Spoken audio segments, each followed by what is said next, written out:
ಆತ ಉಡುಪಿ ಜಿಲ್ಲೆಗೆ ಕಾಲಿರಿಸಿ 1 ವಾರವಷ್ಟೇ ಆಗಿದ್ದು ತನ್ನ ಕೆಟ್ಟ ಚಾಳಿಯಿಂದ ಪೊಲೀಸರ ಅತಿಥಿಯಾಗಿದ್ದ.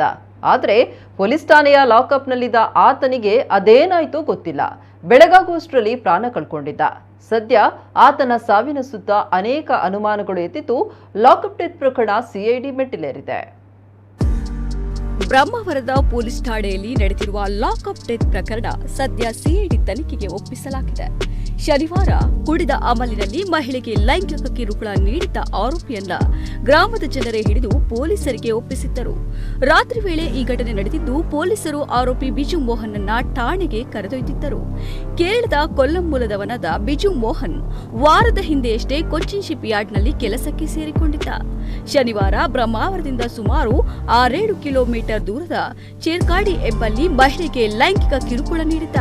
ಈ ಪ್ರಕರಣಕ್ಕೆ ಸಂಬಂಧಿಸಿ ಪೊಲೀಸರು ಆರೋಪಿಯನ್ನ ವಶಕ್ಕೆ ಪಡೆದುಕೊಂಡು ಠಾಣೆಗೆ ಕರೆದೊಯ್ದಿದ್ದಾರೆ. 7 ಗಂಟೆ ಹೊತ್ತಿಗೆ ಬಂದಿದ್ದವನು.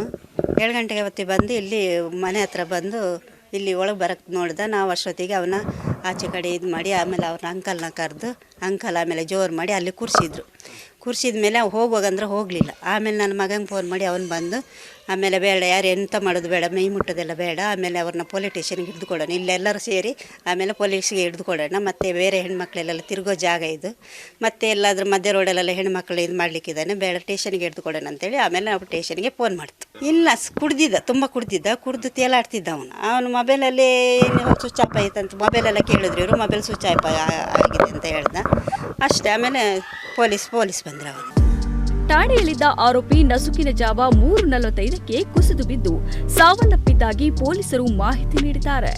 ಸಾವಿಗೆ ಆತನ ಅನಾರೋಗ್ಯ ಕೂಡ ಕಾರಣವಾಗಿರಬಹುದೆಂದು ಅನುಮಾನ ಕೂಡ ಇದೆ. ಅದಲ್ಲದೆ ಪೊಲೀಸರಿಗೆ ಒಪ್ಪಿಸುವ ಮೊದಲು ಸಾರ್ವಜನಿಕರು ಆತನಿಗೆ ಥಳಿಸಿದ್ದರು ಅನ್ನೋ ದೂರು ಕೂಡ ಇದೆ. ಇನ್ನು ಠಾಣೆಗೆ ಕರೆತಂದ ಮೇಲೆ ಏನಾಗಿತ್ತು ಅನ್ನೋದು ವಿಚಾರಣೆ ಬಳಿಕ ಗೊತ್ತಾಗಬೇಕಾಗಿದೆ. ಆರೋಪಿ ಮಾನಸಿಕ ಕಾಯಿಲೆಗೆ ಚಿಕಿತ್ಸೆ ಪಡೆಯುತ್ತಿದ್ದು ಡೆಂಗ್ಯೂ ಕಾಯಿಲೆಗೂ ತುತ್ತಾಗಿದ್ದ ಎಂಬ ಮಾಹಿತಿ ಲಭ್ಯವಾಗಿದೆ. ಹೀಗಾಗಿ ಆರೋಪಿಯ ಸಾವಿಗೆ ಹಲವು ಕಾರಣಗಳನ್ನು ಅಂದಾಜಿಸಲಾಗಿದೆ. ಆದರೆ ಆತ ಪೊಲೀಸ್ ಲಾಕಪ್ನಲ್ಲಿ ಸಾವನ್ನಪ್ಪಿರುವ ಕಾರಣ ಇದೊಂದು ಗಂಭೀರ ಪ್ರಕರಣವಾಗಿ ಹಿರಿಯ ಅಧಿಕಾರಿಗಳು ಪರಿಗಣಿಸಿದ್ದಾರೆ. ಹೀಗಾಗಿ ಸಿಐಡಿಗೆ ಈ ಪ್ರಕರಣದ ತನಿಖೆಯನ್ನ ಒಪ್ಪಿಸಲಾಗಿದೆ.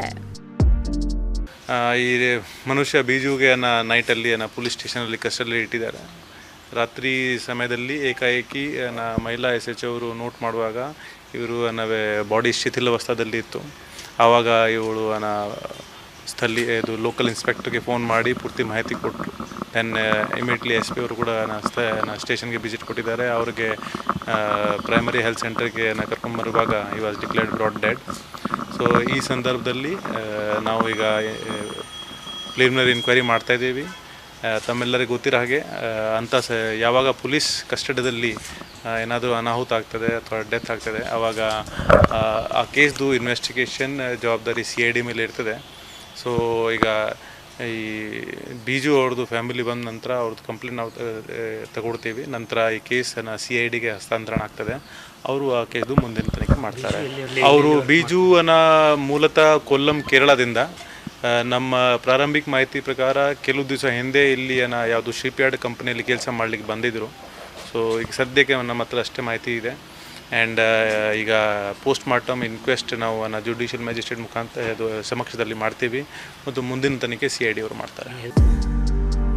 ಆರೋಪಿ ಲಾಕಪ್ನಲ್ಲಿ ಮೃತಪಟ್ಟ ಕಾರಣ ಇದೊಂದು ಲಾಕಪ್ ಡೆತ್ ಆಗಿ ಪೊಲೀಸ್ ಅಧಿಕಾರಿಗಳು ಪರಿಗಣಿಸಿದ್ದಾರೆ.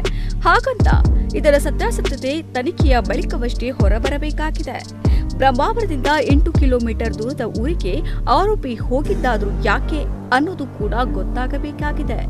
ಅದೇನಿದ್ರು ಕೊಲ್ಲಂನಿಂದ ಮೃತನ ಕುಟುಂಬಸ್ಥರು ಬಂದ ಬಳಿಕವಷ್ಟೇ ಪೊಲೀಸರಿಂದ ಮುಂದಿನ ಕ್ರಮ ನಡೆಯುವ ಸಾಧ್ಯತೆ ಇದೆ. ಪ್ರಮೋದ್ ಸುವರ್ಣ, ನಮ್ಮ ಕುಡ್ಲ 24/7 ಉಡುಪಿ.